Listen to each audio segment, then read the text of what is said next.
So let's look at this a little bit further and drill down. If you, let's say we get to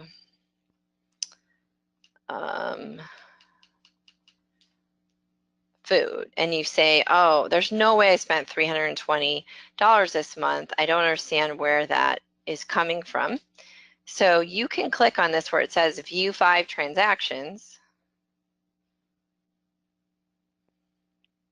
And here it is, right at your fingertips. It shows you what account it came out. So this is your credit card. You spent it on the credit card. It was at this store. So see how it says Stride Right on here? That's probably not a restaurant or food.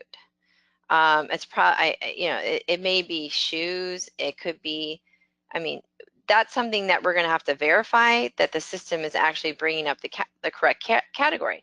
So if this is actually a shoe store instead of food, it's very simple to change this so that it's ongoing. If you buy things at this vendor, it will automatically come in correctly instead of under the wrong category. So if we hit details here, you can change it, the category, and we're going to change it to clothing or shoes. Let me put that in here. Sometimes it's easier just to type it in.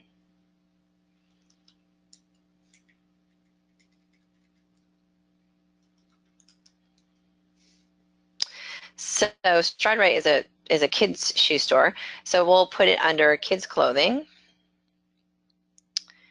And you can click on here. So now it says anytime anything comes in from Stride Right, it will automatically be from now on put in kids clothing category. And if there was any other transactions prior that were miscategorized, the system would actually reassign those categories as well.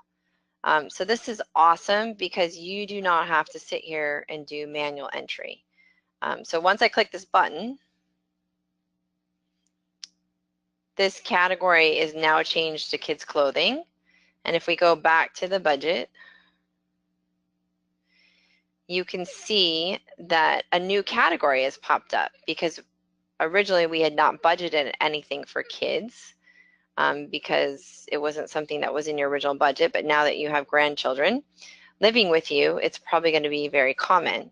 So if I hit this button here, add, it will go ahead and add and track what you're spending in the kids category from now on. So this is so easy at your fingertips that you can actually just put it in there and automatically from whatever day you started to see activity on this category, you can see it real time. So the other thing I would like to show you, let's go down to the shopping category.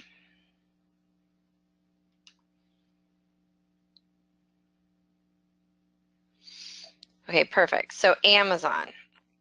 This is not a high dollar amount. It's only $20. So it's probably something small that you purchase. But Amazon.com, you could purchase clothing, you could purchase food, you could purchase electronics. There's so many things that you can purchase on Amazon.com for different purposes. So there is a capability of you to split a transaction so that you could actually assign a dollar amount within this. This is only $20, but you could split this $20 up based on which category it applies to. So right now it's being assigned to miscellaneous merchandise, which is appropriate. But now what we want to do is put the detail in there so we can track it in the right categories. So again, if you click on here and you click the detail button, you can move over here to the right and hit split transaction.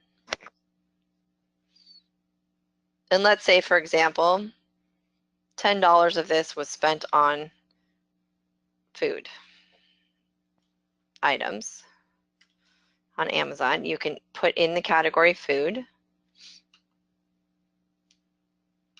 Sorry, that didn't take. Let's put groceries. And then you can allocate $10 of that 20 to groceries. So now you can see it automatically adjusted. So now $10.37 is showing under miscellaneous merchandise, and the other $10 that were originally there are now assigned to food. So it's super important because we want to make sure we can track as much of the detail, especially in important categories like food, clothing, different transactions you do on a regular basis. So this little, you can see the corner is blued here in this section. So this is, anytime you see this little triangle in the corner, it's telling you that this transaction has been split into multiple parts. So you could actually click on it and see the detail of the split on an ongoing basis. So now I'm going to show you, go back to the budget button. So you can see every time we drill down into one of these categories, I hit the transaction button, it shifts us over to this last button. So we've actually been already working in this area called transactions by drilling down into each one of these. The one thing I do want to, a lot of people ask me, well, I don't like the way the categories are showing up, or I'd like to have some subcategories that make sense to me, and I'd like to personalize this screen. You do have that capability. You cannot, unfortunately, you cannot change the main categories that populate, but you can add subcategories. So I'll show you an example of that. You would go to the settings button. And the settings button, you can see here on auto transport, there are subcategories. So you could categorize something under an auto payment, auto registration, auto service, gas. So if you want to see your gas split out, you can see public transportation. So if you're paying for Uber or Lyft, you can use that category. If, let's say you want to add in there, because your daughter's living with you, you would like to add in a Susie Q's gas bill, you could add that subcategory in. So now whenever you see gas charges that your daughter has made that you've been paying for her, you would be able to automatically assign it to this new subcategory. And you could see it apart from your own gas bill, which is super important, especially when you have a dependent child living at home, because we need to keep an eye on that spending number and make sure that it's not taking away from your retirement planning needs.